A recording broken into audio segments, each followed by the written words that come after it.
against the Brew Crew. Chris Ello here. Matt Scraby back alongside here in the Odyssey Palace. Happy to be back. Yes. Missed you, sir. I know, it's been I tried a while. to make it, sound good with Frank, but, I needed you there. Oh, wow. For the last 4 or 5 days. Thank you for saying that. Frank did, he did a good job. I gotta, I want to give credit where it's due. Of course, But Frank is a professional. It's not the same. And so Scraby and I are back together here. And even better news for you. We're going to be here a bonus hour. We have a bonus hour. We'll be here not just till 6 o'clock this evening, but until 7 o'clock this evening. So sit back, relax, and get ready to not be nice. What? Well, don't be nice to Padre baseball. If you're tuning in today and you're expecting the host of the show here in San Diego to tell you how wonderful everything is with the Padres, then you're probably tuned in for the wrong reason today. There's a lot that is not right with the Padres. And to me, it's look, if Tony were here, he would sit across there and he would say, "You're overreacting. It's only June 5th. I get it. The season is not being won or lost right now. I also get this. Had the Padres gone to San Francisco and lost the first 2 games of the series and then come back and won the last 2 games, we would be singing a happy tune today. Yeah. Oh, what a gutty ball club, right? They battled back. They lost the first 2. They dug in. They found a way to win the last 2, and they get out of there with a split. That's what good teams do. But the fact of the matter is that's not how it went.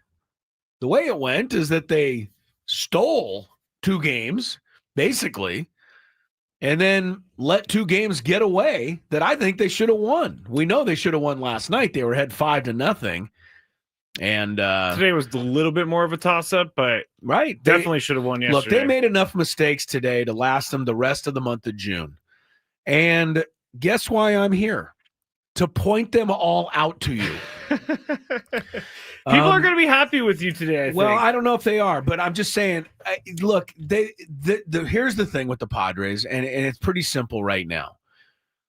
The way they are constructed, the way things just are, understand that the Padres right now don't have their number 1 pitcher.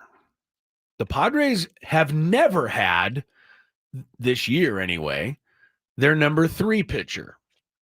The Padres probably at no time this year have even had their number 5 pitcher, because I would say that Waldron would have been favored to win that role over Randy Vasquez, although Vasquez has done his thing. But the Padres have been, in a lot of ways, without 60% of their starting rotation all year.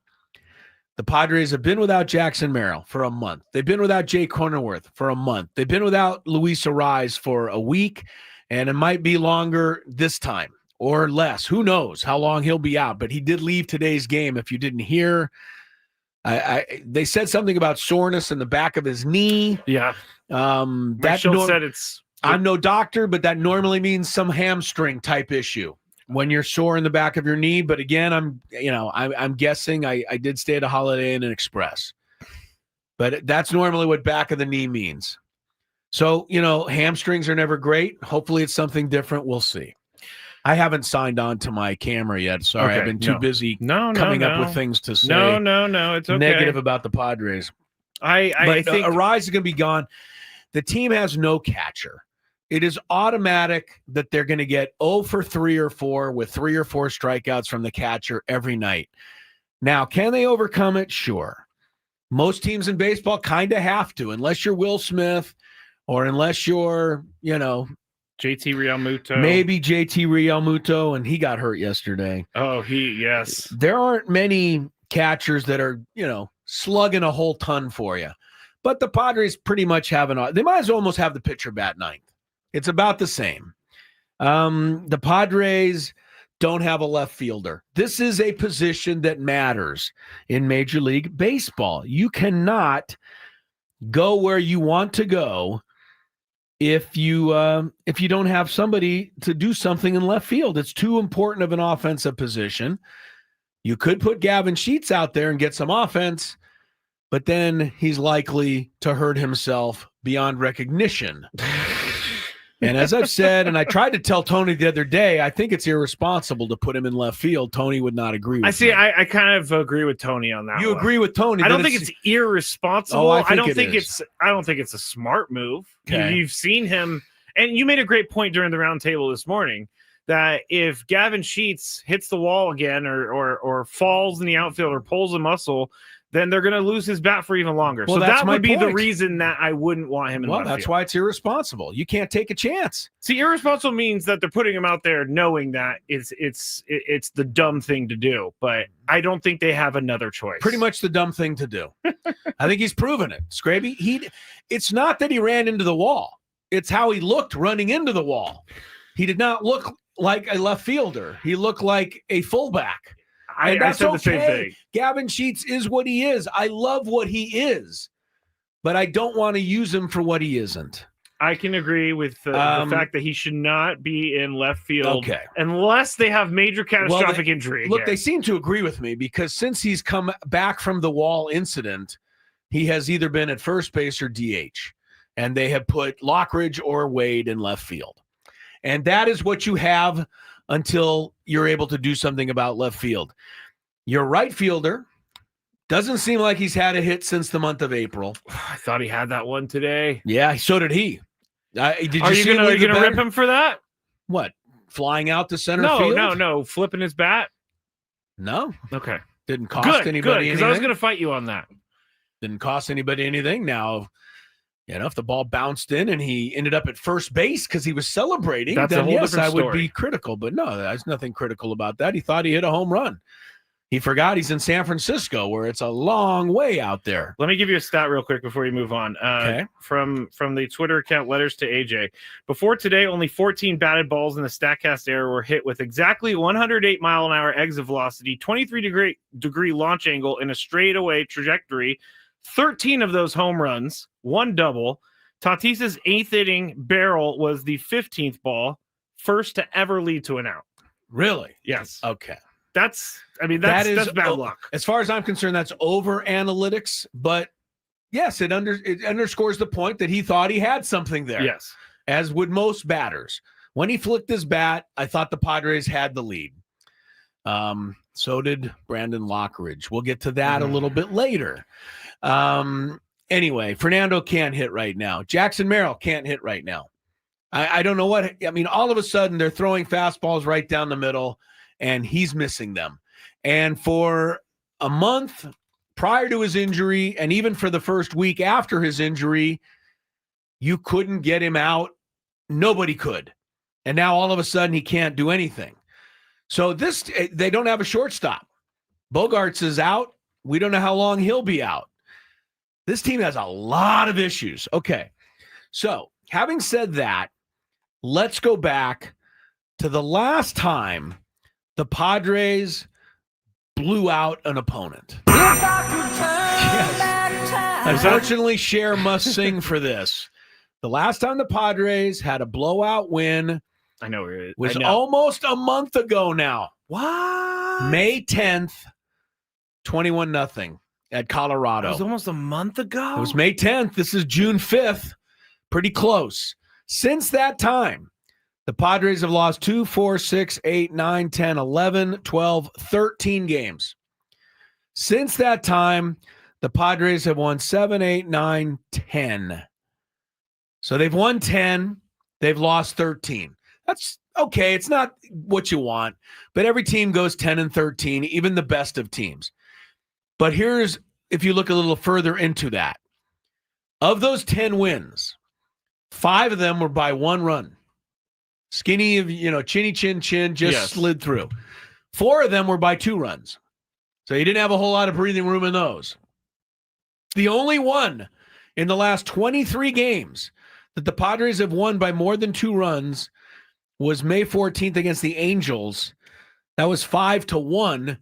And don't forget, that was 3-1 until 2 outs in the 8th inning when Lockridge had a 2-run single to make it 5-1. So even that game, you couldn't relax. Here's what this points out to me. And 23 games, I think, is a pretty good sample size. They're not good enough right now to win if they make mistakes. They don't have room for error. When they were rolling earlier in the season, when everybody was healthy, when everybody was clicking, you could mess up here and there. You could make a mistake. You could fail to take an extra base. You could not get a bunt down. You could swing at some bad pitches. You could kick a ball in the outfield. You could forget how to turn a double. Those things you could overcome. Somebody'd pick you up. This team's not good enough right now to do that, and never was that more apparent than today. They should have won this game today. They pitched well enough to win it, but they could not execute in the late innings, and they did not only not execute, it was almost like embarrassingly bad to me. Now, I don't have to try to bunt a major league fastball. But then again, I'm not paid to be in the major leagues. Martin Maldonado couldn't have got that bunt down if they gave him 25 pitches. I mean, he pulled back on a strike. He struck out. He showed bunt on a 1-2 count. He struck out looking. But that wasn't the first two chances. I want somebody to take a minute and go back and look. On both of those bunts, God, well, how do I know more than a major league player? I'm not trying to think I do, but when you bunt, the bat is out in front of you. I'm looking, the chat can see what I'm trying to do. You're standing there, you don't have it back here, okay, to where the ball crosses the plate and you try to, it's don't out try to here. Stab at it a little bit, though? No, you meet the ball. The bat catches the ball. That's what I've been told for 50 years. The ball's out in front of your body. You meet the ball. Now, you may miss it. It may mess up, but at least look like you know what you're doing. Martin Maldonado had no chance with the execution part of trying to bunt. Now, if Tony was here again, he'd say, you don't know. You're not a big leaguer. You're right. I'm not. But I also know how you're supposed to look trying to bunt a ball, and that ain't it. I think the bigger problem is that he pulled back on a 1-2 count and let strike three go by. They're all the problem. But what would have happened if he got the bunt down? I'll tell you what would have happened. The next batter was Fernando. Because Lockridge, I'll tell you what happened. Yes, Fernando was the next batter. Lockridge was still on first because he didn't get the bunt down. Yes. What happened then? Fernando hit his ball. No. Oh, wait. Wild pitch. There we go. Lockridge went to second. You know what everybody said? Hey, he got to second anyway. It doesn't matter. Yes, it did matter. Because if the bunt had got down, the wild pitch would have got him to third.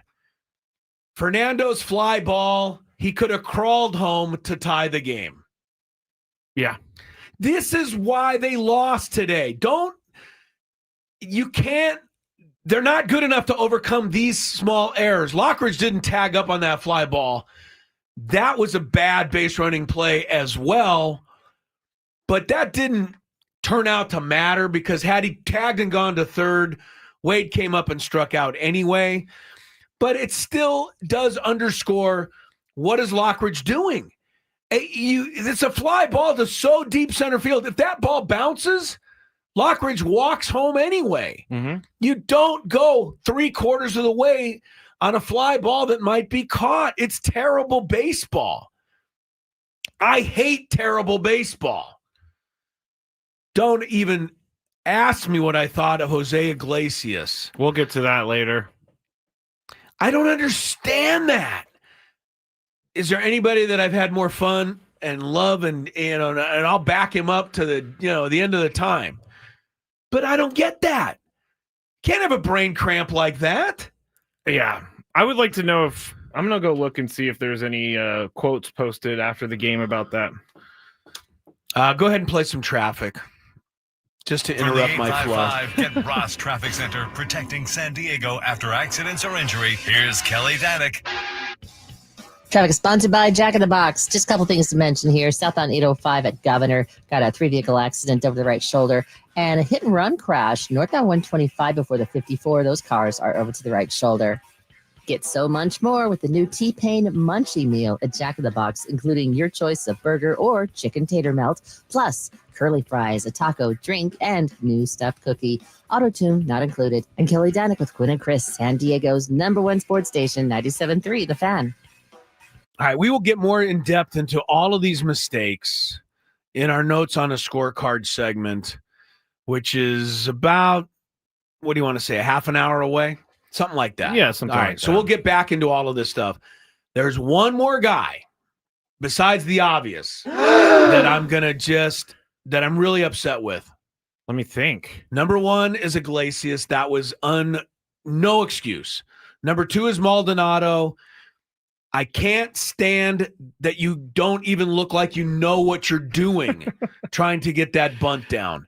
That bothers me, but I should understand that more because big leaguers don't care.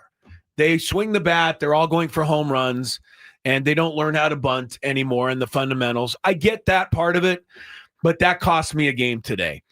Those are 2 things. The third guy is less obvious. I'm thinking, but I think of he it. made a mistake that helped cost them the game as well.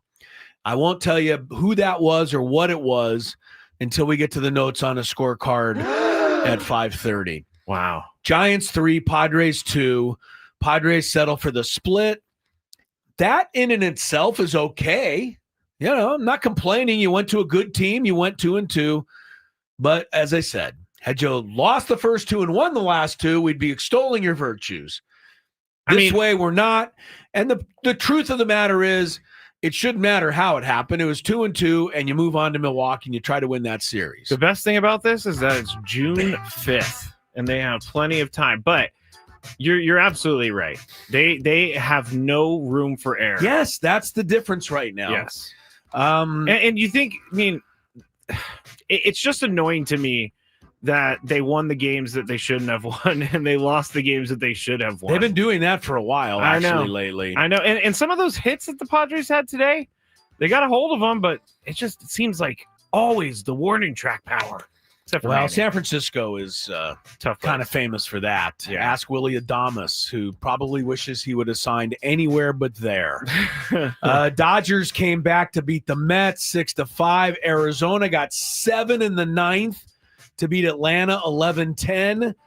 Those 2 results make today's loss that much more painful. Gwynn and Chris underway. And after all of that, we'll kick off the next hour because it's our happy hour. You want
wake of a 3-2 loss to the Giants. Welcome into the happy hour, everybody. We're so happy. There's nothing to be happy about. The Dodgers beat the Mets with a rally. Diamondbacks, a big rally. Oh, Chipper Jones shouldn't have tweeted, "Today's Oh, a did he? good day. The Oh, he good did, guys are huh? up 9-3." Whoops. It was 10-4, I think, in the ninth. It ended up 11-10 Arizona. We'll get back to the misery here shortly, but it is the happy hour, so it is brought to you by GL Pools, the swimming pool experts. Trusted by thousands of San Diegans since 2006. Baseball season's in full swing. So swim season. Called GL Pools. Mention radio. Get yourself a free month of pool service. That is a good thing. I have my notes on a scorecard. I write them on my wife's grocery shopping list. That is coming up for today's game at 5:30. There's not a lot of nice things to say, but a couple of things are not on there, and we're going to get into that in just a second. But before we do, let's update everybody on what else is happening out there. You might have been, totally engrossed in baseball today. If you were, you missed a pretty big story in the sports world, and that is that the Pittsburgh Steelers are now the new home for Aaron Rodgers. Yeah, Aaron Rodgers, it's not 100% official yet, right? Yeah. But everybody's reporting it, Yeah. so you know how that goes. Yep. Aaron Rodgers, 70 days after the beginning of free agency, said, yeah, I'll go for the Steelers. I wonder why. 70 days. Was it because he could miss OTAs? Was it He because says it's just because of the natural course of his life. Oh, okay. All I right. don't know why you All wouldn't right. believe a reputable guy like Aaron Rodgers. Yes. But apparently the Pittsburgh Steelers do. They have got their man. According to most reports, Mike Tomlin, I almost find this hard to believe, but apparently he was the one that was really behind this the whole way. I'll just make a prediction right here on June 5th that by January 5th, when would that be? About week 16? Yeah. Right? January 5th. So I give it 6 months. I'd say Mike Tomlin and Aaron Rodgers are either at each other's throats, or Aaron Rodgers is out for the season with injury, or he's been traded/released. That's how well I think this is going to work out for the Steelers. I don't think. I just don't think it's going to work. I mean, good for you. You've got yourself a 4-time NFL MVP. But Hannes Wagner won the batting championship 8 times. I don't want him in the Padre lineup right now. That's not a fair comparison. Hannes has been gone for a hundo. He's dead. But you know what I'm trying to say. Aaron Rodgers, he's not an MVP quarterback anymore. We saw it last year. Statistically, it's really obvious. No matter what you think of Aaron Rodgers, you love him, you don't like him, whatever. The most amazing thing about Aaron Rodgers to me, and probably the main reason he won those MVPs, because remember, the Packers only won 1 Super Bowl. Mm-hmm. But the main reason I feel he won all those MVPs was because he had an incredible ability to protect the football. He would get 50-plus touchdowns and 4 interceptions. And people would look at that and go, that's impossible. And if you look at it, he did it every year, Scraby. He did. 4 picks, 5 picks, maybe 7 on a bad year. Well, the last 2 full seasons, he's been over a dozen in that category. And his touchdowns are in the 20s now. And in between that, he had a whole season that he missed due to injury. It's been at least 4 seasons since he's been Aaron Rodgers. I don't see how the Steelers really think they're going to get, even a reasonable facsimile of him.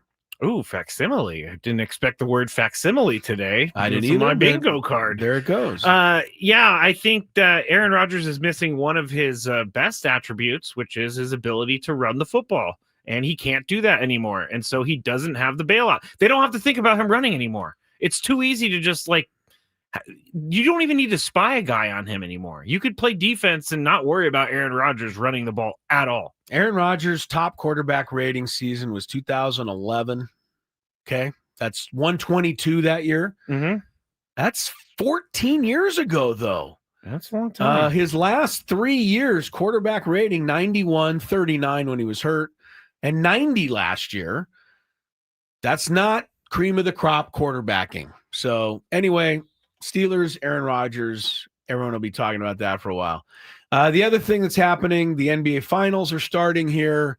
Once they get done with the pregame rigmarole, which should be another 45 minutes or so. I can't ever watch. I will never tune into a sporting event that says it starts at 6 anymore. Yeah, no, this starts at 5, but the game probably won't start for another 40 minutes. Yeah. I don't even know why they're playing the games.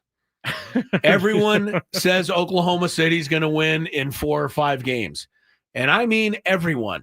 ESPN experts yesterday picked Oklahoma City 14 out of 15, and 8 of them said the series would be 5 or less games. That just tells me the Thunder are going to win. You mean the Pacers are going to win? Yeah, Pacers. You mean everyone's going to be wrong? Yeah, everybody's going to be wrong. Well, if the Pacers win, not everyone will be wrong, because I think the Pacers are going to win too. I'm worried about what Tony said yesterday, though. What did he say? He said, maybe you and I are just missing something that everyone else is seeing.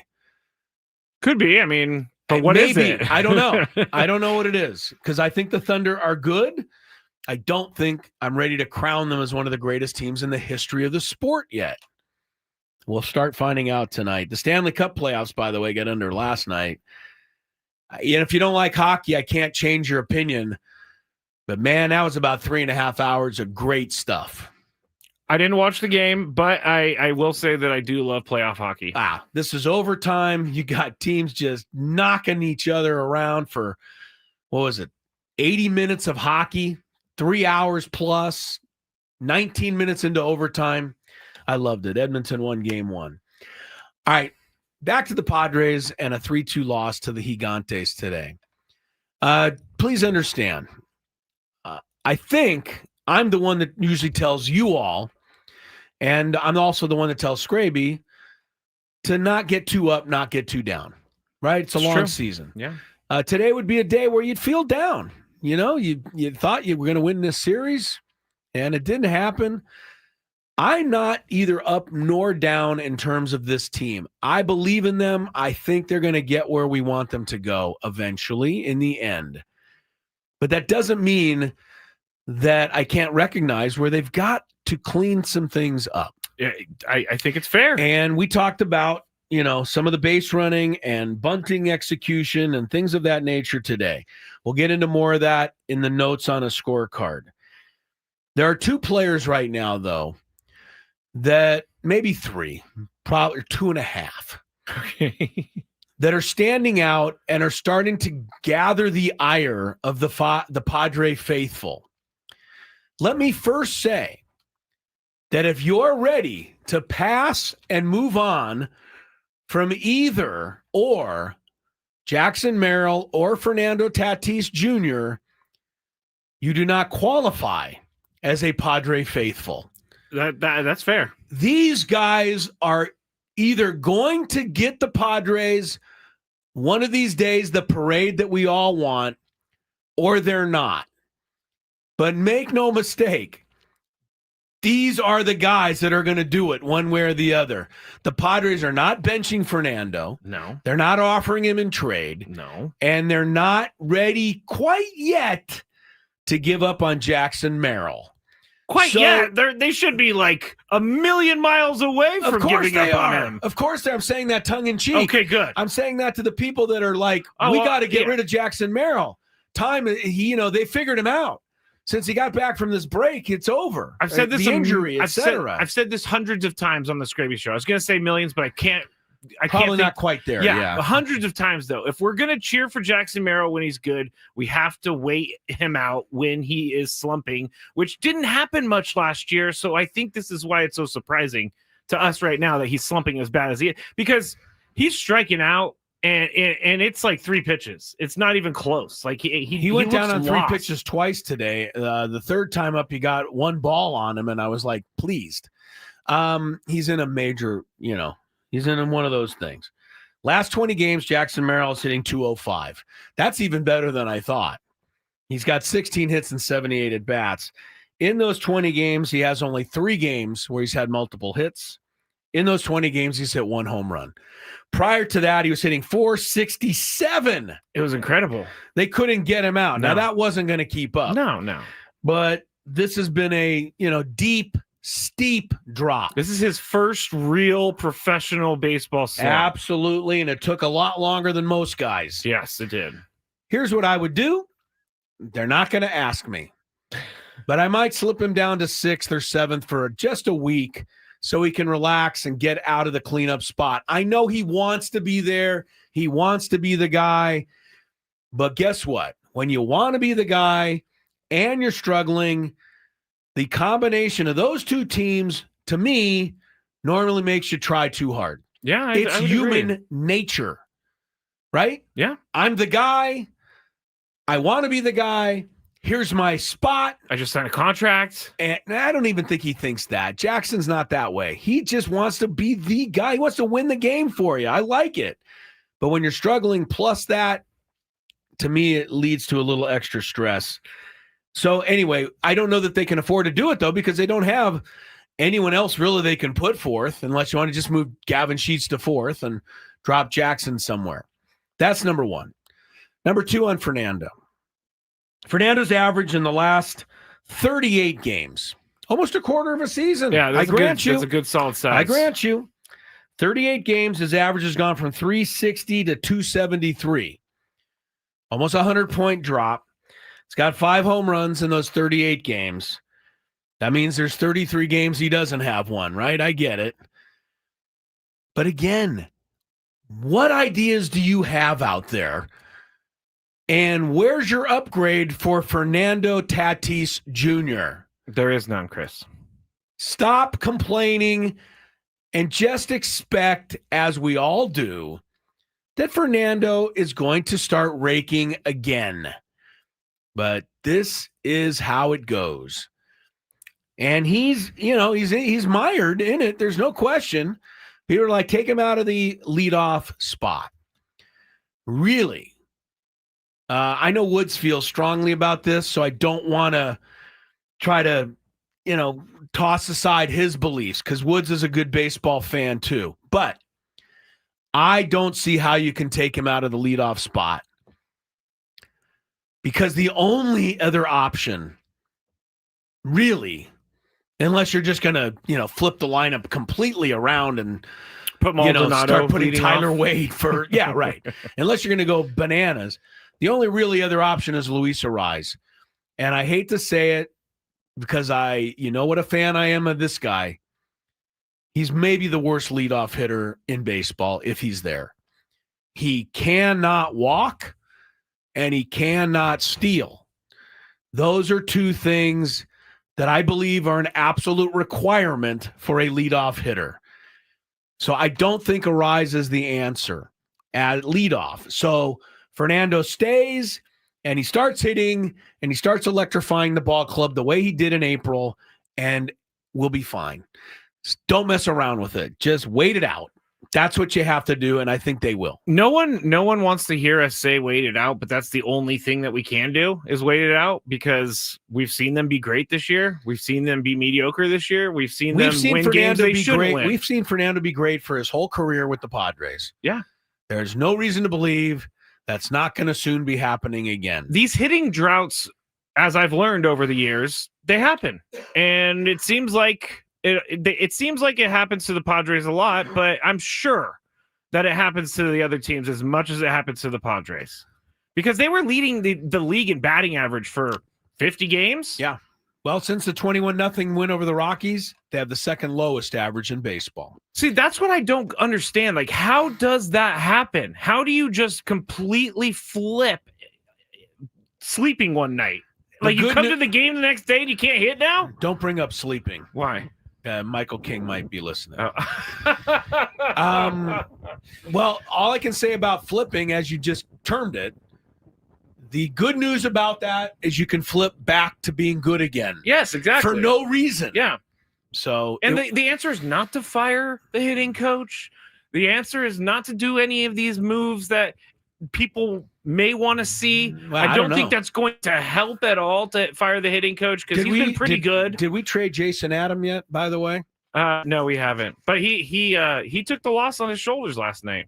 He's coughed up 2 games or so in the last 2 weeks. I mean, I think it's time. I think Time to get rid of that guy. it's kind of contagious sometimes within a team. Not get rid of Jason Adam. And I know you're joking. No, it's kind of contagious from the fans. They just start with one guy onto the next guy, onto the next, onto the next guy. DFA. Now Maldonado is now in the crosshairs, but I understand why he is. Again, he was not hired to hit. They're not going to not win the division because Maldonado doesn't hit. They never thought he was going to be a great hitter. And same with Diaz. I don't think they thought he was going to be what he is, but the catching position was going to be this from the beginning. We knew that. And there are so many other issues right now that the catching position can hardly be addressed. They don't have time. Greg says leadoff hitters need a good eye. Yes, they need a good eye, but Luis Arraez doesn't walk. Have you ever seen Luis Arraez take a pitch close to the plate? He swings at everything. He doesn't have a good eye. He swings at every pitch. They showed an analytic yesterday. The guy hits well over 300 on pitches that are not strikes. That means those are balls. That means he could walk, but he's not, and he won't.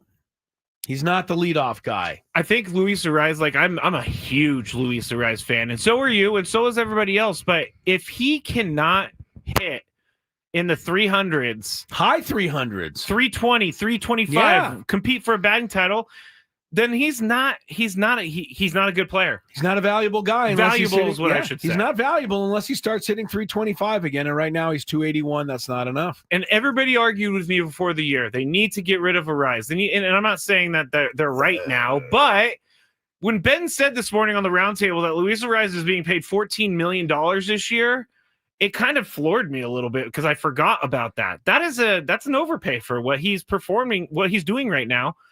I mean, maybe he's Luis Arraez. He probably will end up hitting over 300, but he needs to do something because he's just an average player when he's not hitting like Luis Arraez can hit.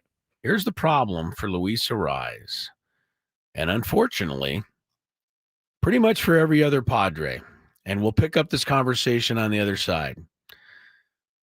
Luis Arraez at Petco Park this year has a 6.95 OPS. Not great. Sorry, it's not that bad. I thought it was lower. I thought you were going to hit me with the batting average. That's 276 according to this. Oh, I heard a different stat earlier. Somebody told me earlier, yes, something completely different. That's why I was looking it up. But yeah, look. Well, they got issues. That's what we started the show with. And we're, going over time talking about them. Notes on a scorecard is 10 minutes away. It's not going to get prettier for the Padres when you hear that segment. Stick with us on Gwynn and Chris.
In about 5 minutes, today's notes on a scorecard.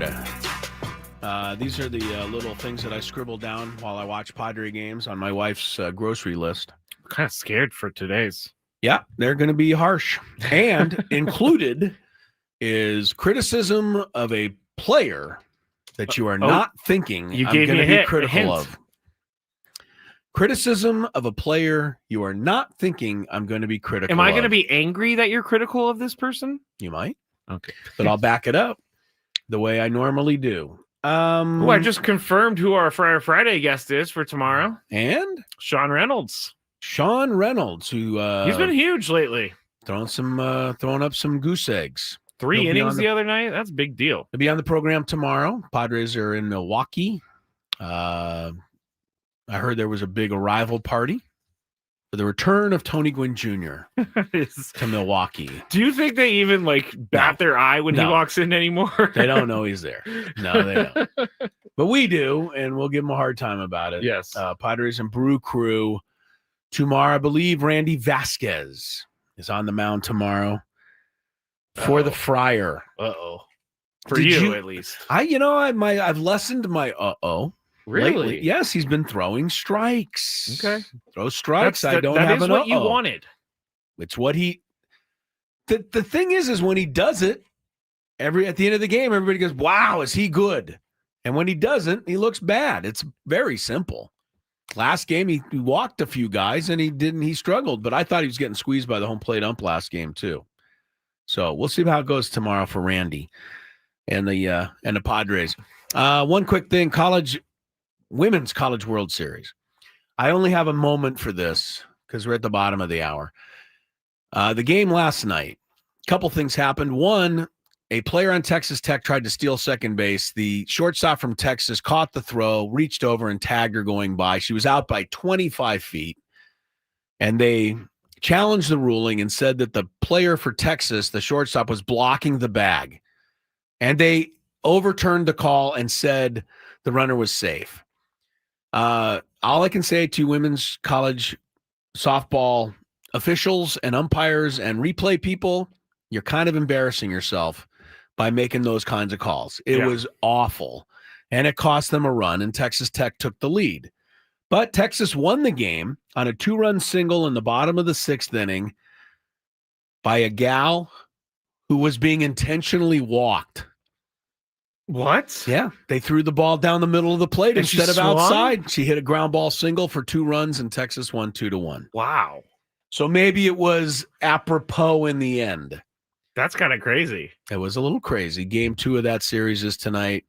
Patrick Mahomes, former Texas Tech alum, is in attendance. Hey, Chris, I'm here. Try to give the Red Raiders a little love and support tonight. I got to support my Texas Tech. Here's the thing, and he went to Texas Tech. He's rooting for his team. It's great that he's there. He's one of the most high-profile alum that school's ever had, and you're still critical of it. I'm not. I don't get it. Like, how can you be critical of it? Because Like, I'm a you hater. stand- Because you- I'm a you hater. are. You stand on the sideline of the La Costa Canyon football game. Oh, look at him out there just trying to gain, trying to gain favor with the school. I'm just a hater, and I will admit You are a bit of that. a hater on this one. I will admit. All right, notes on a scorecard. Speaking of hating, in the wake of a 3-2 loss to the Giants, what did I think watching today's game? Some of it will astound you. It's next. Ben and Wood.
Welcome back to Gwynn and Chris. Happy hour time. And good news, I think. Scraby and I will be here an extra hour today till 7 o'clock. Scraby's got a big 5 in the 6 o'clock hour. Sure do. So we'll probably talk a little bit more about Aaron Rodgers agreeing to be the Steelers' next quarterback. Again, that's, not 100% official, but it might as well be. Either that or everyone, everywhere is going to be wrong. So that's out there. NBA Finals came on the air at 5 o'clock, Scraby. They still haven't started the game. So just kind of the way you like it. I'm not going to complain. Still pre-game rigmarole going on down there in OKC. And also in OKC, Women's College World Series. Oklahoma City is the centerpiece of the sports universe tonight. Wow, this is the first time ever? Probably so. I think. Probably so. First time that's ever happened. It's All very right. windy there in OKC. For the softball. Yes. Should not affect the shooting in the basketball game. All right, whenever the Padres play a day game, I sit at home and I write down a bunch of stuff on my wife's grocery list. But it's not stuff I want to buy. It's stuff I want to talk about. My scribblings, otherwise called notes on a scorecard from today's game after we check traffic. From the 855 Get Ross Traffic Center, protecting San Diego after accidents or injury, here's Kelly Danick. Got a handful of problems here, guys. Looks like somebody ran out of gas. Oh, let's just say it's a disabled vehicle. Why put them on blast? South 163 before Washington Street. This car is in middle lane, so watch out as you make your way to Hillcrest, South 163 before Washington. Also, some problems in the North County. Northbound 15 for Auto Parkway, crashed over to the right shoulder. Eastbound 78, Nordall Road off-ramp. There is a stalled vehicle. And got a crash on eastbound 76, Paula Mission Road. That's over the right shoulder. I'm Kelly Danick with Gwynn and Chris, San Diego's #1 sports station, 97.3 The Fan.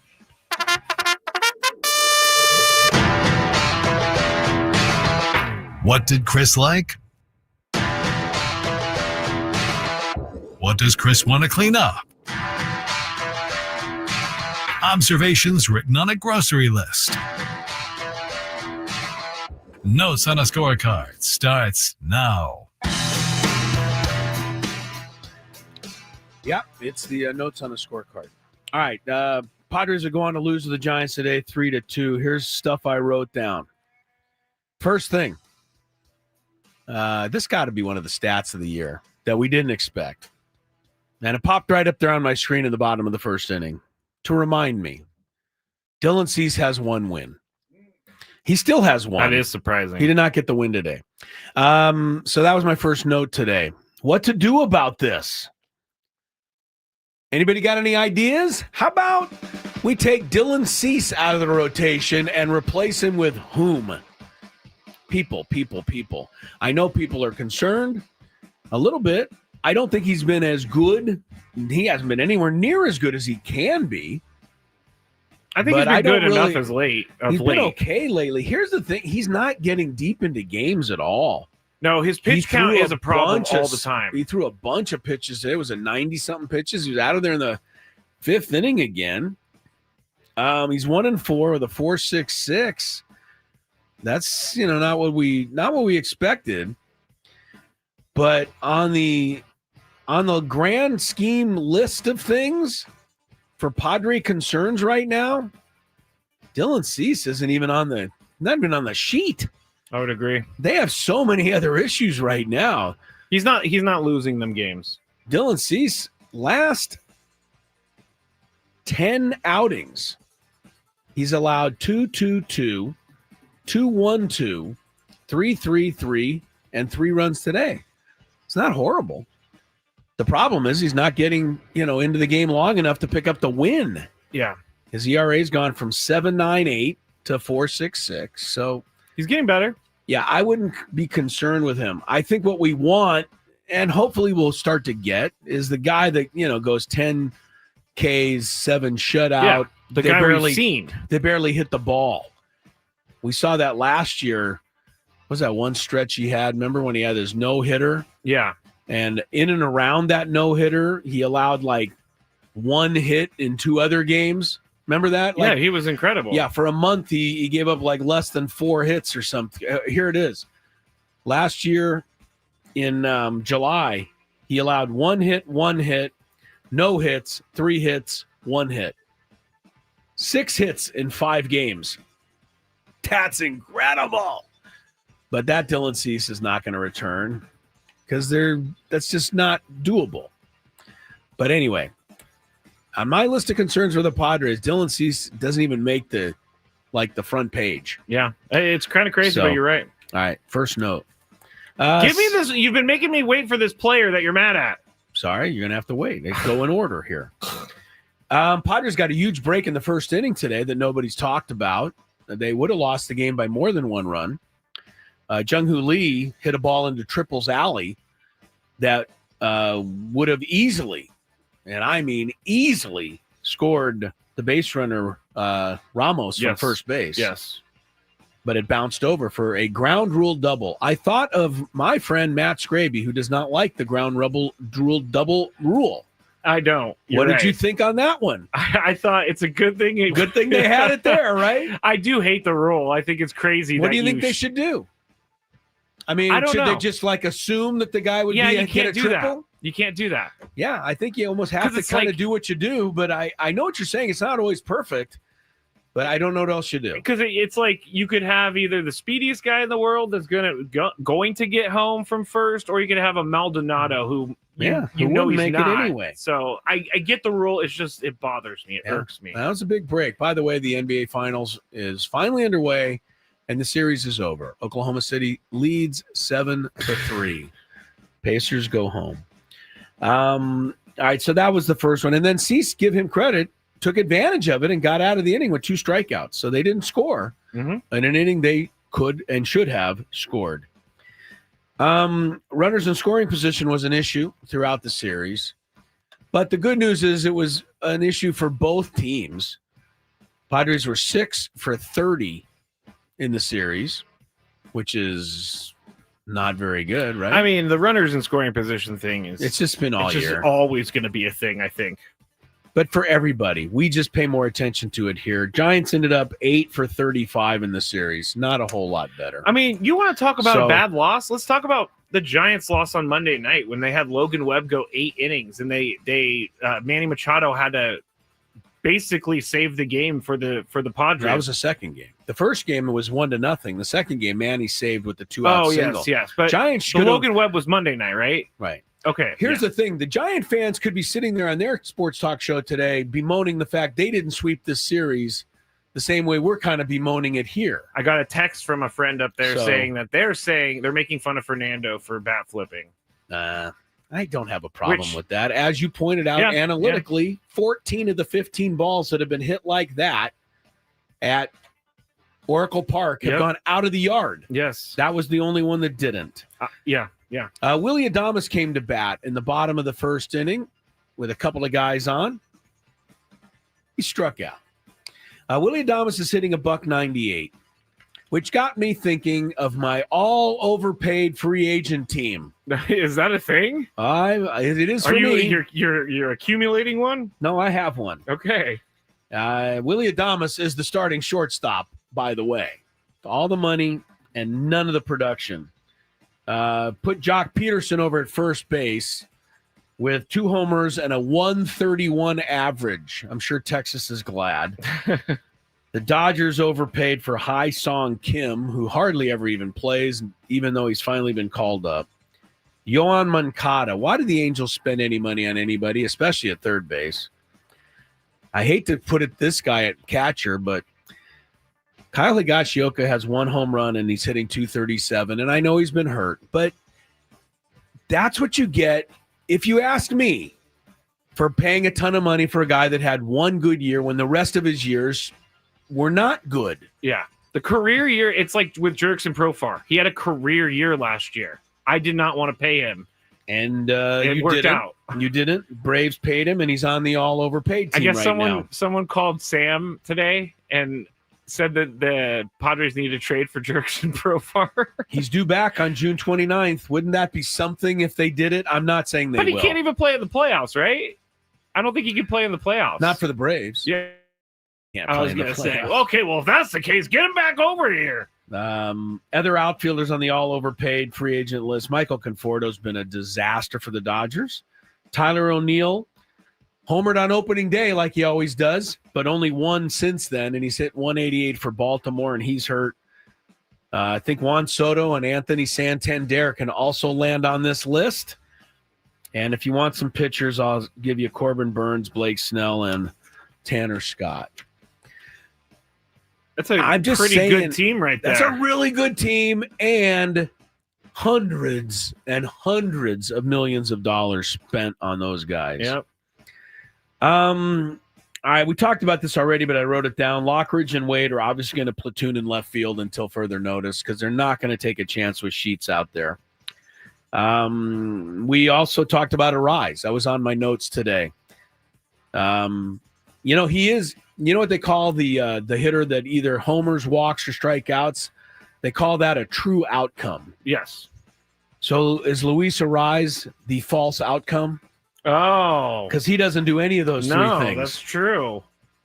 I feel like we're giving Luis Arise a really hard time, but you know what? He has not hit well this year. He's got to hit higher than 282 or he's not useful. I don't disagree. He's making $14 million. Why doesn't that bother me? I don't know. Because it's not coming from my pocket. You have to pay somebody money to play baseball. Well, it doesn't bother me, but it's like... Okay, so don't worry about it. You brought it up 12 times today. $14 million. What do you care what he pay? What do you care what he makes? Because I'm starting to realize I care what he does. I'm starting to realize that some of the conversations I had over the offseason, I should have given maybe a little bit more credit to. Here's something we haven't mentioned yet today, and we're almost an hour and a half into the show. Can I get a round of applause and a big congratulations and trumpets blaring and whatever you can come up with for Manny Machado's 350th career home run? Pretty good? Let's hear it, Chris. You want to hear it? Yeah, let's hear Manny's milestone home run. I think that's fair. Fitting. Here's the 1-1. Machado swings, hits it in the air, deep to left field. Encarnacion is going back. He's going to watch. It's going to go. Number 350 for Manny Machado in his major league career. And a 2-run shot to bring home the first 2 runs of the day here this afternoon in San Francisco. Yeah, Manny Machado is a Hall of Fame player, whether you like him out there or not. And he's going to be in the Hall of Fame. If he's not, they're making a mistake. I don't understand how he still has people that don't think he's good at baseball or he's lazy. I hear that he's not clutch one more time, I'm going to strangle somebody after the hit the other night and everything else. Yeah. There's 4 players ahead of him on the active home run list. Want to take a shot at it? 4 players, huh? Active. Have more home runs than Manny Machado. Oh, man.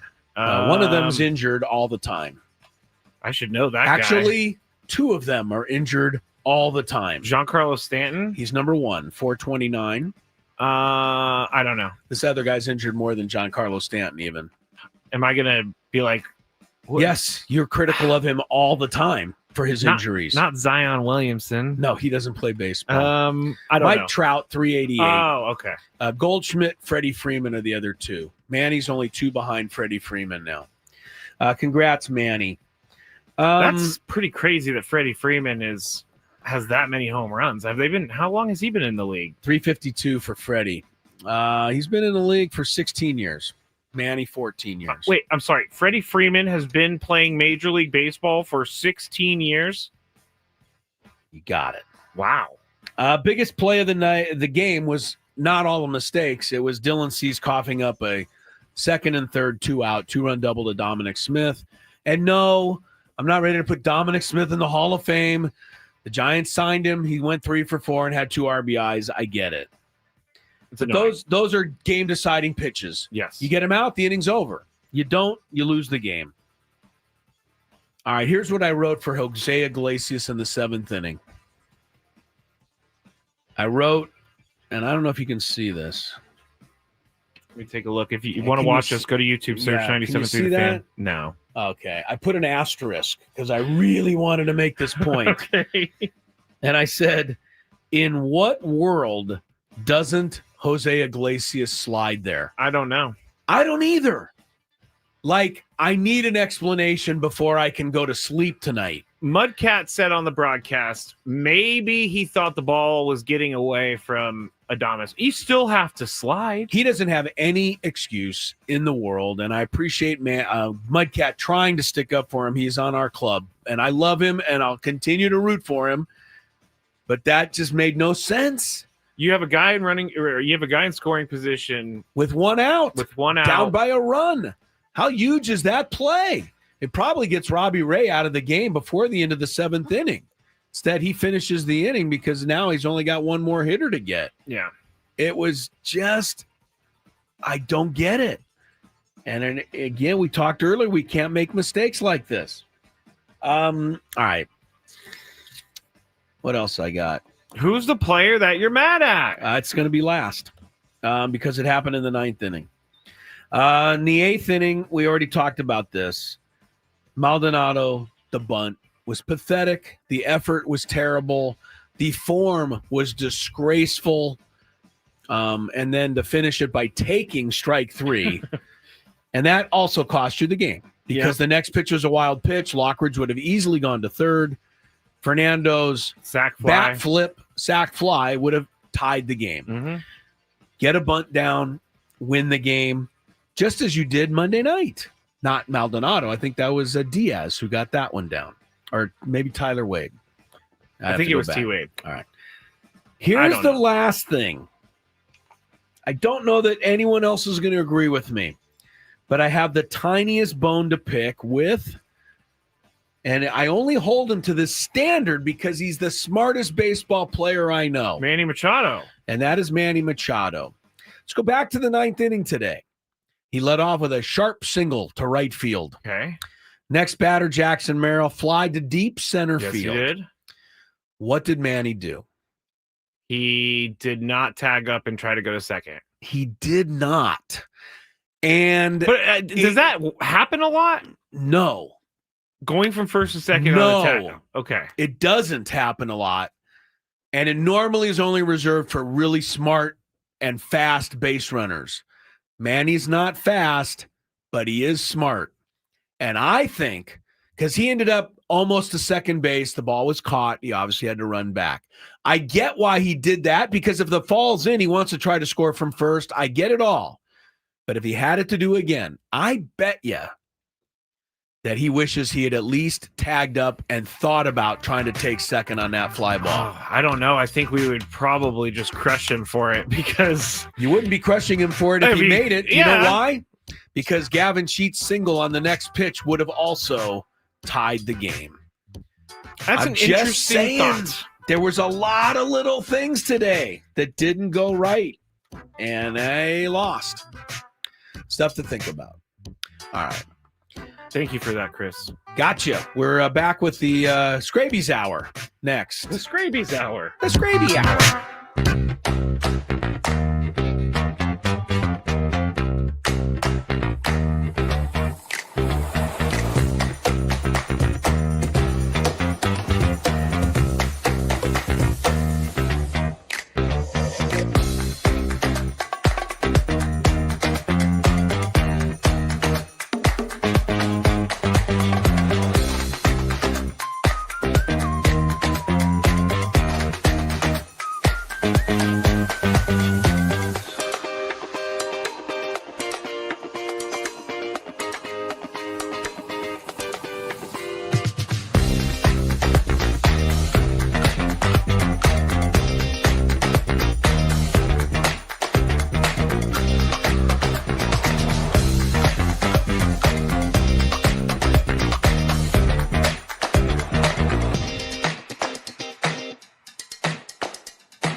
on the Padre journey through 2025. We have reached the – nope, we haven't reached it. Take it back. We've had 61 games, so we still have over 100 to go. 101 to be exact. Plenty of time for a turnaround. We've had the happy hour. We came to terms with today. Yeah, I think we've already been critical We're going to enough turn of today. a new leaf. Yeah, we've been critical enough of today. The Padres are now 2 back because the Dodgers rallied to beat the Mets. The Giants are 3 back. So, look, there you go. Diamondbacks rallied with 7 in the 9th. Swept the Braves. Braves are really scuffling again. After that bad start to the season, they're bad again. Diamondbacks get back to 500. Padres better start winning soon, though, Scraby, because here come the Rockies. Oh, no, yeah. I'm kidding. No, But they did win 3 in a row. They won their series. They swept the Marlins, which I don't think says much for the Marlins. By the way, did you see how many people were at those games? Well, maybe 1,000. Yes, and I mentioned that the Colorado fans ought to take note and start showing up in those kind of numbers in Denver, because it might get the Rockies to do something about their terrible team. Jake Garriani, when Tuesday, he came in for a couple hours. Yes, I saw when Jake. I was doing the Braden Soprano show, and he's from Colorado. And so I asked him, like, why do the Rockies fans keep showing up even though the team is awful? And he said it's an event. People like the event of it all. People go to have a drink. People go to eat dinner. And there's a baseball game there. So pretty expensive drink. What? Pretty expensive drink. Yeah, you got to pay $100 just to get in to have the drink. I guess people do not care if the Rockies win or lose in Denver, which is amazing. 26,000 is the average attendance, which is quite good for 12 victories. Do you have Miami in front of you? It's yes, I believe it's 11,000. It's just ahead of the A's and Rays, who both play in a minor league ballpark, but it's not ahead by much. I've been to that Miami ballpark, and it's a little strange, but I mean, they got to figure out something. All right. Hour number, whatever this is. So I'm going to turn it mostly over to you, Scraby, for kind of let you run the show here from 6 to 7. That's what you normally do. We will remind everybody Aaron Rodgers is a Steeler now. NBA Finals, after like a 7.5-hour pregame show, are finally underway. And I was going to get a score, but they're in commercial break. So let me look it up very quickly. Oklahoma City leads 25-15. I guess what they said is right. It's going to be a blowout. Season is over. New York Knicks fired Tom Thibodeau. What'd you think of that, Scrabe? I didn't talk to you about that yet. I didn't understand it, but the more I read about it, I guess he was like completely outcoached in the playoffs or something. That's why. I don't know. What do you think? I don't think he was completely outcoached. He didn't have as good of a team. Number one. Number two, what do I expect an organization to say after they stupidly fire somebody? He did a great job. Of course, they're going to say, to protect themselves, that he was outcoached. Yeah, I didn't understand. He was not outcoached. This is as good as the Knicks have been in 30 years. And I think they're going to pay the price for this decision. By the way, anybody wondering about Rick Pitino returning? I wasn't, but sure. Well, some were, and Pitino says no. What about Dan Hurley? I would almost like to see that, just to see him lose all the time. Not all the time, but he would lose a lot. He already said he's not going to do it. No, he can't. He said, I can't do another summer of, am I going to coach in the NBA? No, he cannot coach in the NBA. He wouldn't survive. He'd go right to Bellevue, which I believe is the place where they, the crazy people go to Bellevue. And I think that's you mean a mental asylum? It is a mental asylum. All right. I'm pretty sure that, unfortunately, but Dan Hurley's reaction to, referees calls in the NBA, he'd never make it. I don't think. All right. Stanley Cup Finals. Edmonton got game 1 last night. A thriller in OT. Game 2's tomorrow there. Tennis. We had a great matchup today in the women's side. Sabalenka and Swiatek. 2 of the biggest and best in the sport. But Sabalenka was bigger and badder today. 6-love in the third to end Swiatek's 3-year run as French Open champion. Coco Gauff made the finals. She'll take on the powerhouse Sabalenka tomorrow. Djokovic and Sinner in a powerhouse men's semifinal. Djokovic trying for his 25th Grand Slam title. Sinner should not be playing. I brought that up yesterday also. Oh, he cheated, right? He's the guy, he got busted twice For PEDs. For PEDs. Yeah. And the doping association said, yes, he needs to sit out a year or two. Tennis is like, Tennis said, he said he didn't mean to do it. So we'll sit him out for 3 months, which allowed him to play in the Australian Open. Yeah. Miss a bunch of stuff that doesn't matter. Yep. And then come back for the French Open. Yeah, that does not make Not the best look for tennis on that. No. What's been on your mind all week? Well, You had Kirk Kenny in studio. I know that. We talked about Padres fandom. We talked about Aztecs fandom. Jake Ariani and Gary Annie. Jake, I'm too busy trying to smile. Yeah, we talked about that. Right. We talked about that. Yeah, whatever. He asked me on the show if you liked him or not, and I said I think Chris likes you. I just think Chris wants you to stop. It's the dumbest thing I've ever heard is that I don't like this guy. I don't even, every time I've met him, I'm pleasantly say hello to him, and I like having him on the show. I don't know why he would even remotely think that. I think he knows it might get your goat a little bit. Well, but we talked about it. I said Chris likes you. Don't worry. He's trying to get my goat. He's succeeded. No, Jake Arriani was great, and Kirk Kenny was great here. We talked about his Chick-fil-A. He still doesn't have a commercial yet, Chris. But he still hasn't missed going to Chick-fil-A. And what else were we talking about? Oh, I got into that whole thing with Lance McCullers and the person who was found to be the one who threatened his children. You remember that I said they need to find these people so that other people understand that you can't get away with this. Yes. And so I was really glad that they at least located this person. Now he's outside the country, so I don't know that we can lock him up. Yeah. Which is what should happen, but at least it's something. It is something. It sends the message, does it not, to the rest of the idiots out there who lose a bet and think they can threaten some player's life.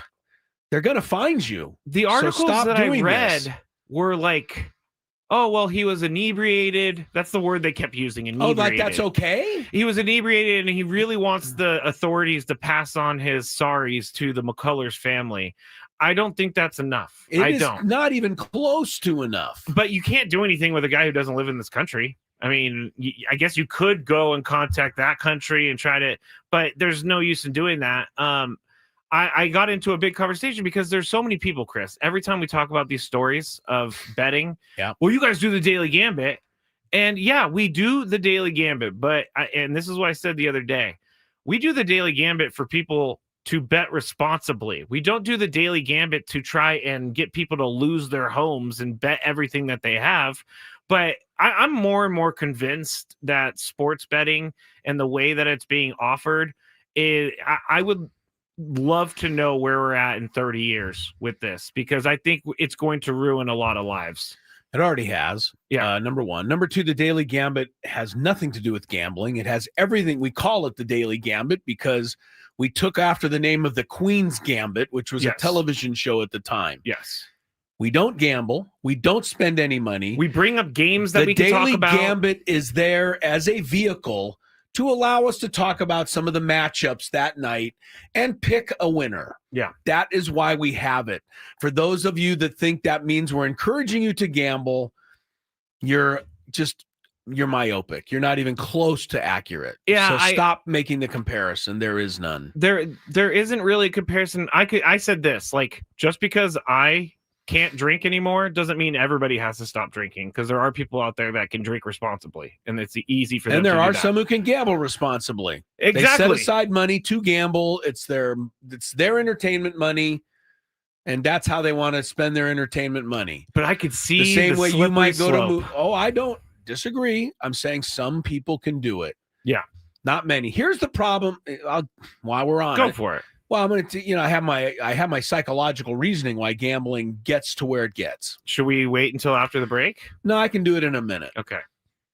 I'll use horse racing as an example because it's easiest for me. You bet $2, you win 10. You bet $2 again, you win 20. Endorphins. That feels great. Yeah. But here's the thing. You bet $2 next time and win 15, you've already won 20. Yeah. Well, what do you got to do to win more than 20? You got to bet more than 2. This is how gambling gets you. Even when you win, you lose because you start betting more because the winning of the small amount no longer does anything for you. It's very difficult to just bet $5 on every game with your friend and keep exchanging $5. It doesn't do anything for you. Right. Eventually, it doesn't mean anything. So now if you start exchanging 50, now it kind of means a little something. And guess what? After that 50 for 6 months, now you better go 500. Double or nothing. Well, that's why I get you. I'm just telling you. It's exactly I've been there same. before. I've been at the horse track. I've won $50, and I've done it a lot. Eventually, I start making bets to win 150 because 50 doesn't do it for me anymore. It's the exact same progression that I made as an alcoholic. I started with beer. Then I started with beer by myself, and then it was liquor by myself, and then it was big bottles of liquor, and then it was this and that and this and that. You don't just start with $1,000 bets. You work your way up, and these betting companies are taking advantage of these people because they can see the analytics of how they bet. Absolutely. And them chasing their bets. And so then they send them emails saying, hey, we're going to give you an extra $100 today because you spent so much money with us. And then that person puts more money of their own in there, and then it's a slippery slope. But we talked about that. It's quite despicable the way the gambling companies are allowed to take advantage of the people that are their customers. Yeah. Agreed. On to break, and then more of the Scrabinator Chronicles hour of the show. It's been so long. I know.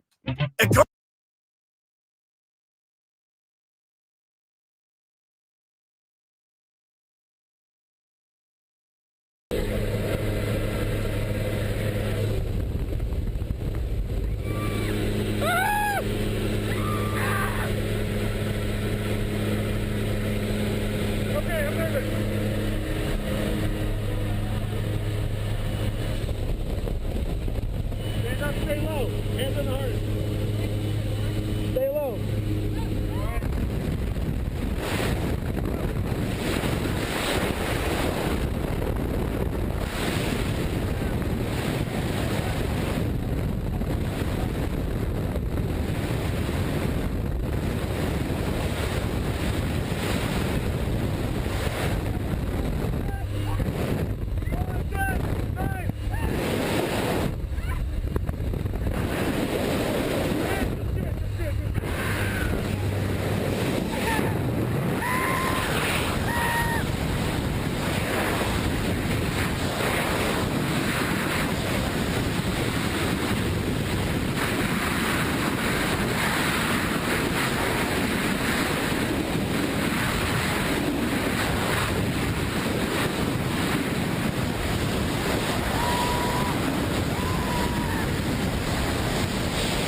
you idiot.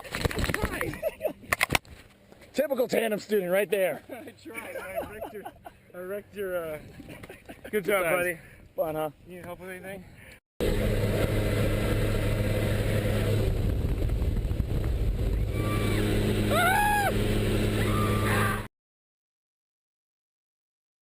Go now, Scraby. Oh, all right. Giving you the last 42 minutes. I don't just give stuff away like that very often. But welcome into the Skrilla Chronicles, as everybody's calling it. The Skrillos. That's cute, guys. You guys out there are quite creative. Oh man, the chat is they're in the middle of a battle right now. What are they battling over the chat? There were some Dodger fans that were crashing the chat just to like talk trash. And, okay, that's fine. we'll see you on Monday. Yeah, and it'll be fun. It'll be fun. Finally, we play Monday. Let's talk about this real quick because this is something I talked about while filling in for Braden, and that's their upcoming schedule, the Padres' upcoming schedule. The Brewers right now are on a heater. They have won 9 of their last 10. Christian Yelich is hitting now. Everything's working for them, so they're going to Milwaukee. They have to play them 3. Then they come back. They have to play the Dodgers 3 at home. Then they go and they play the Diamondbacks for 3. Then they go to LA and they play the Dodgers 4 games. So by the time that's all over, we're going to have a really clear picture of what the Padres are looking at for the trade deadline. You can put in 3 at home against Kansas City at the end of that. Yeah, that's because they're good ball too. Club. And that's my birthday, June 22nd. I heard this driving home the other day. You were like, how did you hear it's my birthday? Because you said it. You were like, here's a hint, everyone. It's my birthday. Oh, I don't know why I said it. But what I'm trying to get to, on my birthday, June 22nd, that night, what will their record be? I think that's what you're trying to think. I mean, you got 3, I don't want to 6, predict 9, that. 13. You got 16 games against very good teams. Yes. 7 of them against the Dodgers. The Padres' record against winning teams is not great. It's not. And on the road, it's. I had them at 10 and I think it's 12 and 19 now. Now the other side against losing teams, Padres are crushing them. I think 25 and 6 or something. Which has never happened. Right. They're beating up the bad teams. But the good teams have been tough. And they're going into this stretch. Sorry, they don't have their best version of themselves. Can I ask you this too? The pitchers in their next 3 games are Vasquez, Kolek, and Bergert. I'm not mad at Kolek and Vasquez. I'm not mad at any of them. Bergert but there's did well too. I'm not mad at any of them.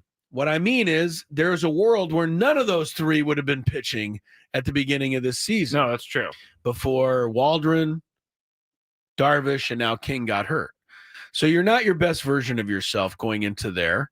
And you've got 16 really tough games. They only have one off day until they have an off day on the 12th, and then they have an off day on the 26th, and those are their only 2 off days of June. Yeah. Let me ask you this though, because I've been pretty tough on you, Darvish, this week, and I know that he's injured. I know. Yes. Where are you? That's what I'm asking. Like, yeah, where I are understand. I understand that you don't want to come back too early.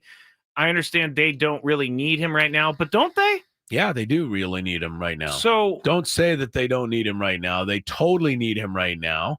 Apparently, according to what I'm seeing on Clutch Points here, if you want to believe these guys, Christopher Hennessy, very solid writer. I don't know about him. I have no idea. He says, according to Mike Schilt, per the AP's Janie McCauley. So this is Mike Schilt to Janie McCauley to Christopher Hennessy. Actually, Christopher Hennessy's just reading what Mike Schilt said or listening to it. Well, he's writing it. So I'm telling you, quote, he came out of it feeling good. Spoke with him yesterday. He's very encouraged. Came in earlier today, played catch, got on the mound again yesterday. So 3 days in a row off the mound with some throwing. Bullpen sandwiched in between. So recovering, still throwing well. He has a plan for another bullpen that will go from there. All favorable, trending in a good place. I've heard this before. Me too. I've heard it for about a month and a half. I've heard it since spring so training. I almost don't believe any of it. It's not that I don't believe it, because I know that Yu is injured, and I know that he's not a guy who's just going to sit out because he doesn't want to pitch or whatever.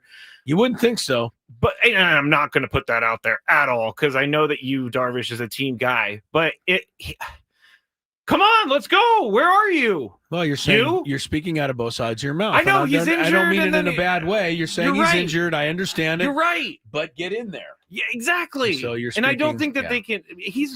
And I keep getting into arguments with people who keep telling me that, because my thing is Xander Bogaerts is being overpaid, but at least Xander Bogaerts is playing. He's playing, and he has the ability to do something in the game, but he hasn't. But Darvish has no ability to do anything, because he's not even on the active roster right now, and he's no impact at all. Zero impact, and he's getting paid a good hefty amount of money. We could really use him. So it's got to be tempting. It's got to be tempting, and somebody somewhere has got to be saying to Darvish and his people, they like behind the scenes that they'll never tell us. Oh yeah, but somebody somewhere is going, hey, when is it going to be? We really need this. Yeah, Michael King's now down. We need you. But I don't know. I mean, Darvish is not going to pitch until he feels 100% right. And I also kind of agree with that. And the kind of jerk in me says, who cares? No, the jerk in me says, well, then we're not going to pay you until we are 100% sure about paying you. I know you can't do that, but this is how I feel about this stuff. Like, I don't know. I'm not a major leaguer. But really? I know that my arm and my legs and my back and my elbows and everything hurts every Wednesday when I drive up the Poway and play softball. But I still play. Yes, you do. I know I came into work this week sick with a cold. Everybody heard it in my voice. Thank goodness you weren't in here. But I still did it. I like to see my athletes say, hey, I don't care. I'm playing anyway. But there are also too many examples of guys with a little pain in their arm that play, pitch a couple games, and then it gets to the point of no return with that arm. I understand, and I know that we just have to. I think the bottom line here is, as tough as it is, we just have to suck it up and hope that he, can come back sooner rather than later. And if Xander Bogaerts misses time, I know people are going to be laughing at me for this too, but if Xander Bogaerts misses a good amount of time, that's going to hurt this team a lot, because he's been really good defensively. And yeah, he can't hit, but he's been good defensively. And now Jose Iglesias has to play shortstop every day. Is that going to happen? Jose Iglesias is hitting 254, and he's only hitting that because he's been on a bit of a heater lately. He was down around 210 most of the season. Iglesias has no home runs, is not a home run threat, is not a stolen base threat, is really not, despite the magic that surrounded him last year in New York with the OMG, he really isn't that. He is what he is a really good utility infielder. Yes. He is not a starting shortstop. You're absolutely right, Scraby. And no matter what you want to say about Bogey, he's got 11 steals. Things happen when he gets on. I think he has a hit streak going on right now. Look, the complaints are what they are about Bogaerts, and I'm right in line because he hasn't done what I wish. But Iglesias at short is not an upgrade over a long stretch. Make no mistake, people. Last year, he missed 2 months. Xander Bogaerts did, and I guess it didn't really affect them in the end, but this is a completely different team, and Jose Iglesias doesn't seem like he's going to be hitting like he did last year. Well, I understand, too, that if Bogaerts is going to be out here for the weekend or longer, I wouldn't expect Rise to be in the lineup tomorrow night. They yanked him right out of the middle of the game today. So who's good? So now we got Crone at first. Well, we got Tyler Wade at second, Jose Iglesias at third, or a shortstop. That doesn't sound like a great infield to me. Might as well call up Mason McCoy and put him at third and just go all minor league all the way around. No, I don't know. Put Manny Machado in left field, Can you imagine? Manny it would help our hitting left? statistics out there. I think they're finding themselves in a position, Chris, where they're going to have to trade earlier than they want to, because we talked about this on the roundtable. And if they get halfway into this stretch that they're in right now and they are not on the right side of some of these games, then I think they're gonna start feeling the heat. I think that AJ Preller is already on the phones working it. Obviously he is, because he there's those reports about Jarren Duran earlier in the week. They're 10 games over 500 right now today, right? 35. Oh, no, 9. 9, yeah. Yes, 9. 35 and 26. I just mentioned they have 16 games coming up in a row. Yep.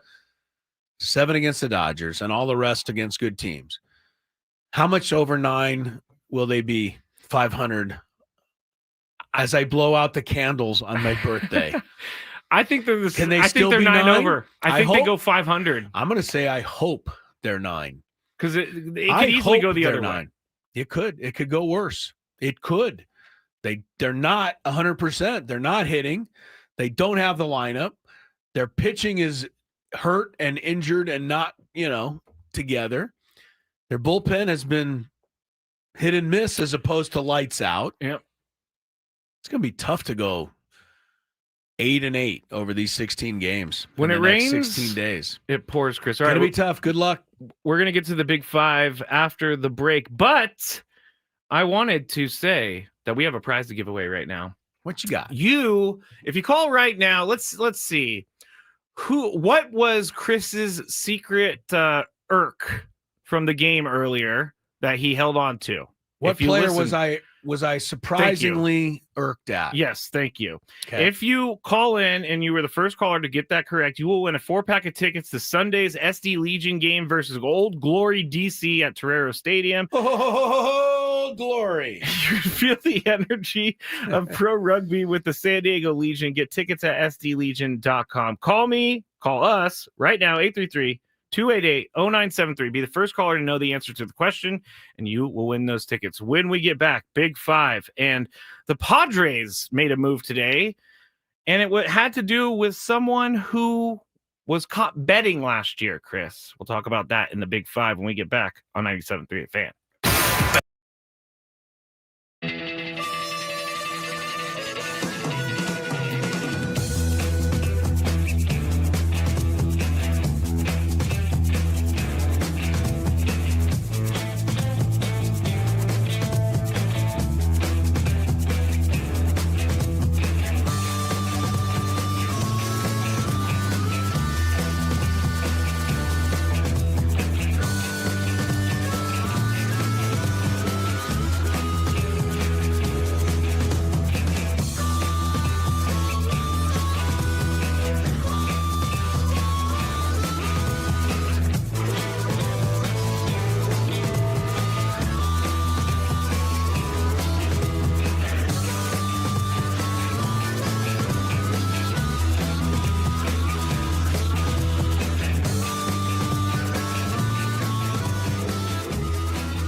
Chris, hello. Yeah, we're here in Cooperstown for 97.3 The Fan. So excited, the induction weekend for the great Trevor Hoffman. What a class he's going in with, too. Let's take a look. Of course, Alan Trammell from Kearney High School in San Diego. And then, of course, the Detroit Tigers, great shortstop. Jack Morris in a Tiger uniform there, but I always remember him pitching that 1-0 shutout in Game 7 of the 1991 World Series for the Minnesota Twins. Maybe the greatest postseason pitching performance of all time. Chipper Jones, Padre fans remember him. Every fan of a National League team remembers him because he would come in and do damage to that team. Only the second number 1 overall pick in the Major League Draft, Chipper Jones, to be inducted into the Hall of Fame. The other is Ken Griffey Jr. Vladimir Guerrero. Never met a pitch he couldn't swing at. And powerhouse hitter for the Expos and then, of course, the Angels at the end of his career. Jim Thome, over 600 home runs, mostly with the Cleveland Indians. And then, the guy down here on the end who used to get all these guys out all the time, Trevor Hoffman, the greatest Padre reliever of them all.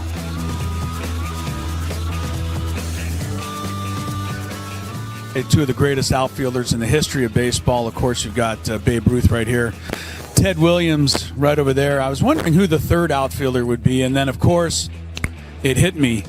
Tony would be upset if I didn't say that the third outfielder, who will someday probably be displayed right here between these two guys, is obviously Mike Trout.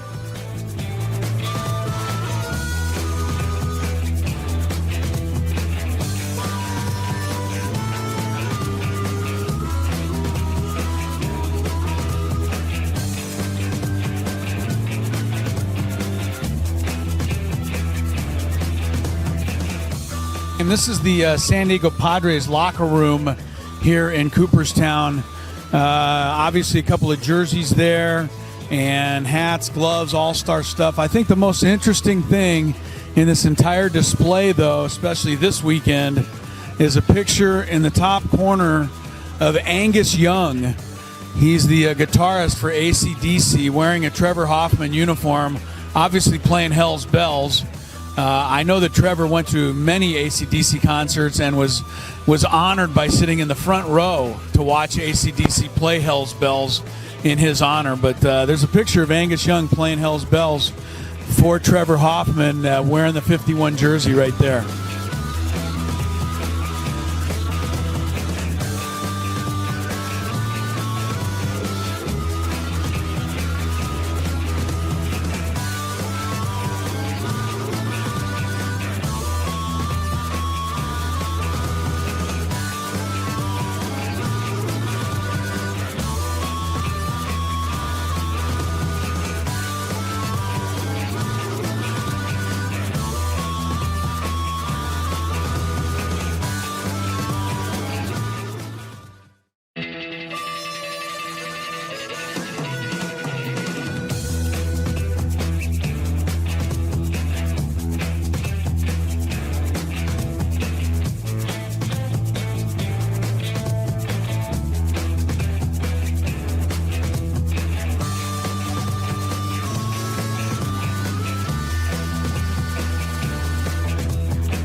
Chris, hello. Yeah, we're here in Cooperstown for 97.3 The Fan. So excited, the induction weekend for the great Trevor Hoffman. What a class he's going in with, too. Let's take a look. Of course, Alan Trammell from Kearney High School in San Diego. And then, of course, the Detroit Tigers' great shortstop, Jack Morris, in a Tiger uniform there, but I always remember him pitching that 1-0 shutout in Game 7 of the 1991 World Series for the Minnesota Twins. Maybe the greatest postseason pitching performance of all time. Chipper Jones, Padre fans remember him. Every fan of a National League team remembers him because he would come in and do damage to that team.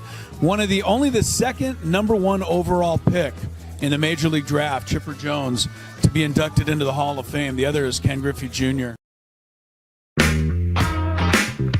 All right, before I give it back to Scraby for the Big Five and the rest of the Chronicles, an update from the NBA Finals. OKC leads 47-37. Second quarter. Score does not tell the story here, Scrabe. Here's what does tell the story. The Indiana Pacers have already turned the ball over 15 times in this game. And they just went to a timeout, and Rick Carlisle in the huddle said, it's pretty simple, guys. We got to hang on to the ball. Stop turning it over. Stop making dumb passes. We can win this game if we hang on to the ball. They come out of the timeout. They turned it over their first 4 times after the timeout. They're now up to 19 turnovers in the first half. Now, I've watched a lot of basketball. I've watched 12th grade basketball, 11th, 9th. I've never seen any team turn the ball over 40 times in a basketball game. Indiana's on pace for that right now. So, well, that's how you lose games. Wow. Chris. Oklahoma City is, winning, obviously, but that's a ridiculous amount of turnovers in the first half of an NBA game. The Pacers are just nervous. Is that what it is? Yeah. Okay. It's nerves. All right. Go back to what else you got here for us. Big Five. Got some traffic. Oh, no traffic. We don't get traffic after 6:30. No. Apparently, all the traffic disappears in San Diego. I mean, there's nothing going on down there. So as far as you know. Yeah, for my perch. It's Big Five time. Okay. I think. Let's go. It's It's that time of the show when we check on the latest in sports. Only the most important topics and questions are brought to light. Stop what you're doing and listen. These news stories will astound and amaze you. The one, the only. Oh my God, who the hell cares? The Big Five starts now on 97.3 The Fan. I should also mention that Chris, the 49er fan, won the tickets to SD Legion. He knew that Chris was irked with Manny Machado for not tagging, or at least attempting to go from first to second in the ninth inning. Can I since you brought them up, Yes. the 49ers were part of a question on Jeopardy the other day, Really? and I missed it because for whatever reason, my mind was not thinking this way. Okay. Let me ask you this. Oh, I like this, kind of. Do you know the name of the San Francisco 49ers mascot? Sourdough Sam. Yeah. Oh, I thought that was the question. That's not. Here was the question. Do you know what Sourdough Sam's birthday is? I didn't get it, but I should have.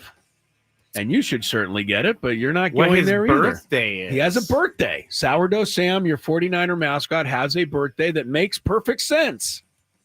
Is it like January 1st, 1849? It is not. Sourdough Sam's birthday is April 9th.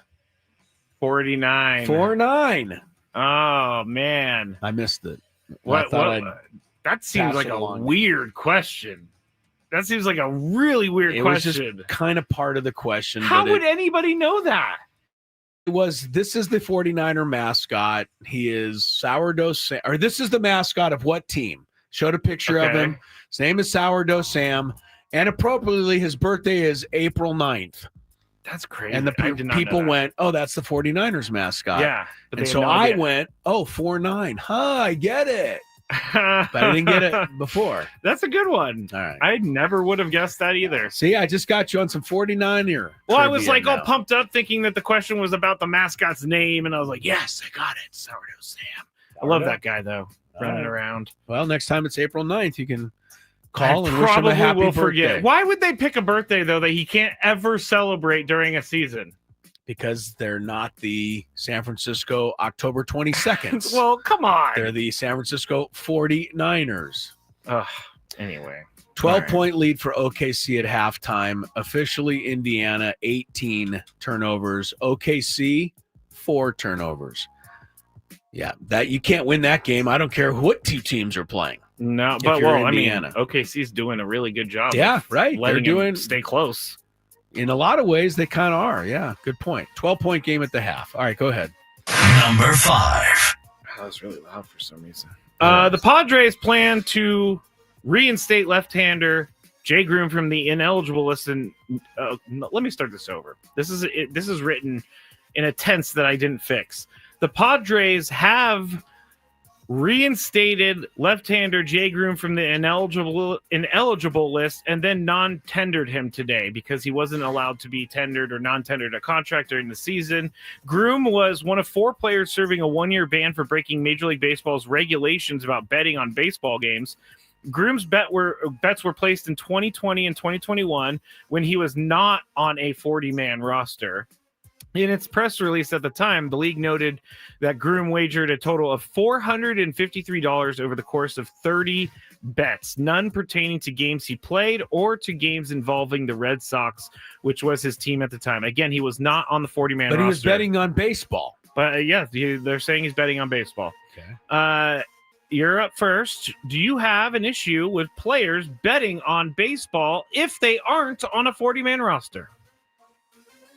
He's basically unemployed. Or I guess he's not unemployed. I have what I think is kind of a fun line here, but I'm scared to go to it. Oh, gosh.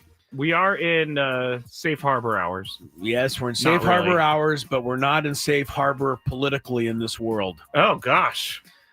Oh, good. We're going Pete Rose? My answer to this was going to be, I don't know, let me ask Donald Trump if it's okay. Because he seems to be the one who decided on Pete Rose. Hey, the commish came out and said that he did influence his decision. Right, so that's what I'm saying. But do you think players who do are I not on think 40-man rosters should be allowed to bet on baseball? No. Not if you're trying to get back into baseball. Now, I'm not on a 40-man roster, but I'm not trying to get on a team. Yeah, true. Yeah, I don't think it's the best look for Jay Groom, who I believe we interviewed at spring training one year. We did. You're right. We did. Yeah. He came out. Yeah, that's right. Yeah. No, don't gamble on baseball if you're a baseball player. I don't think it's too close of a stretch, is it not? He could have friends at the major league level that, can I don't know that it's a good look. You know what? You changed my complete thought on this. Originally, I thought, why not? The guy's not on a team. Like, he's not going to have an impact on the game. But you're right. He's trying to get back into baseball. Let's go back to politics just for fun. There are certain people in the Senate who are married to, House of Representative people, Congress people. There's a lot of people who say they shouldn't be able to buy stocks and do all of these investments because they have inside information through their families. I have heard of this, yes. All right. So, if that bothers you, then betting on baseball, even if you're not active, I think should bother you. You sold me. Okay. He shouldn't have. And you know what? He may have bet on baseball when he did get on a team, but I think it's really kind of sad that Jay Groom, I can't say threw away his career, but put his career in major peril for $453. If you're going to ban anybody from baseball, sorry to pick on you, but I'd rather ban Jay Groom than Pete Rose, frankly. Okay, all right. That's not the question. I know. Number 4. What about Tucupita Marcano? I think he was part of that. I think he's banned. He's banned. You see it, Tucupita. I haven't missed him too much, honestly. Aaron Rodgers, we have talked about. He plans to sign with the Steelers, according to Adam Schefter. But the news comes more than 80 days since the start of free agency and 70 days after Rodgers visited the Steelers. Sources told Schefter that Rod to Pittsburgh on Friday, tomorrow, and join the Steelers ahead of next week's mandatory minicamp. He emerged as a serious candidate. He also said he's flying to Pittsburgh because it's on his way to Europe, where he's going to then vacation for 2 months, and he, figures it'll be convenient to stop in and say hello. There's a reason for this timing. It has to be. I know that he's doing this. Yes, but he and his latest Hiawatha partner, ayahuasca partner. Yes. I don't think he did that this heading year. to Europe. I don't know though. Who knows? All right. The question, I'm up first. Do the Steelers make the playoffs? They did make some interesting moves because they got rid of George Pickens and they got DK Metcalf. They let Najee Harris walk. If you're going to go by what Mike Tomlin does, he makes the playoffs every year no matter what kind of team he has. But I'm sorry to our resident Steeler fan, Katrina, on the chat. Steelers will not make the playoffs this year. Chris? We have another Steeler fan. He signs our checks. Yes, Mr. Michael. Mr. Michael is a huge Steeler fan. Huge. He texted me a while ago. You did? Yes. In reference to today's news that Aaron Rodgers is now the quarterback. Okay. It is. Now, are you somebody that when you have 3 points to make, you put them all in one text? Or do you sign one line, send, one line, send, one line, send? Depends on how I'm feeling. Okay. Because that's what he did. One line, send, one line, one send. Line, send, that's one fine. line, send, one line, send. I could see me I doing never do either. that. I do all 3 at once. But anyway, Michael said, first line, hate it. Second line, horrible move. Third line, he's not a good dude. Well, that's a lifelong Steeler fan speaking as well. So recently, there's been a lot of talk. Danica Patrick came out saying that Aaron Rodgers really mentally tortured her, and things like that. So I can understand why I didn't go that far with Aaron Rodgers because I do find him to be a rather intelligent guy. I do. He's different, but I find him to be pretty smart. I don't think he cares a whole lot about the teammates around him at this point in his life. And that's why I don't think he's a very good fit for Mike Tomlin and the Steelers. Yeah, I don't. What do you didn't answer so whether no, or not? No, they don't make the playoffs. No. I do love that text from Michael. I also don't think he's going to finish the season with Pittsburgh. I don't go that far. You're going to think he gets traded or no, cut? Just hurt, or some sort of war of words. Tomlin and I don't see that working. I don't see it working either. Tomlin's my kind of guy. Aaron Rodgers is not. Number 3. I do love that text from Michael, though. That was pretty funny. Yeah. Saints quarterback Derek Carr stunned everyone last month by abruptly retiring. And at the time, he gave up $30 million by choosing not to have surgery to repair a shoulder injury and miss the entire 2025 season. And we now know why. He told frontofficesports.com, quote, "I didn't want to have surgery and just sit there. And it sounds crazy, but just take the Saints' money. I wouldn't have been able to play if I had the surgery. And then if I tried to play with it, I wasn't near 100%. And so that doesn't help them either. I just felt like it was the right thing to do for myself and for the team," end quote. The Saints allowed him to keep a $10 million roster bonus that he would have otherwise forfeited. In return, he gave up his $30 million otherwise guaranteed salary for 2025. I'm up first, or you're up first. Should more players do this? I can't tell players what to do. Number one. Number two, Derek Carr seems like a terrific guy here. And in a lot of ways, I think it's a nice thing. But I don't give him that much credit for it. And here's why. He got $10 million. Once you get the 10 and you add it to the 80, 90, 150 million that you've already ridiculously made, Yeah. saying no to the final 30 probably isn't really as hard as we think it is. I get what you're saying. If Derek Carr were living in a tough neighborhood in Fresno area and his family was scrapping for money, that would be a different story. and somebody said, "Hey, we got 30 grand for you here, or you can, whatever," he would say yes. He's not taking it because he doesn't really need it. So I'm giving him, his due because I think it's the right thing to do. I do. I think more players should do this. I think That'd be Zion nice. Williamson should give all of his money back. I know you do. Because he has stolen money from the Pelicans for years. I don't know. Stolen. I would have. I will say this, Grabe. I would have trouble if they were paying me any salary here and I wasn't showing up ever. And it would be tough for me to live with that. I will say. Me too. So yeah, you and I agree with that. Derek Carr, stand-up human being, in my opinion. Yeah, I'm giving him a thumbs up. Number 2. The White Sox announced today that chairman and majority owner Jerry Reinsdorf and minority owner Justin Ishbia have reached a long-term investment agreement that establishes a framework for Ishbia to obtain a future controlling interest Justin in Ishbia. the White You said Sox. Justin Ishbia. Yes. That's different from Matt Ishbia. Yeah, it's his brother. Oh, sorry. Okay. And you know what? I I just confused. realized that right now, too. All right, I got confused. I just realized that. I thought Matt Ishbia was the owner is. of the Suns and Mercury. I thought but I also thought he was the majority owner of the White Sox. Maybe it was not Matt Ishbia Justin Ishbia is a minority owner.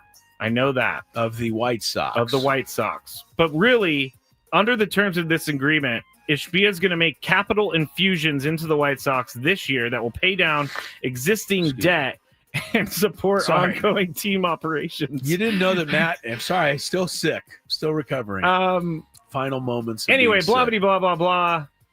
Between 2029 and 2033, Reinsdorf has the option of selling his controlling interest to Ishbia. After the 2034 season, Ishbia is going to have his option to acquire the controlling interest, blah, blah, blah, blah, blah. All right. Is there a question? Because I don't get all any of this stuff. I know. My question is, will a new owner turn the White Sox around? And I guess I'm up first.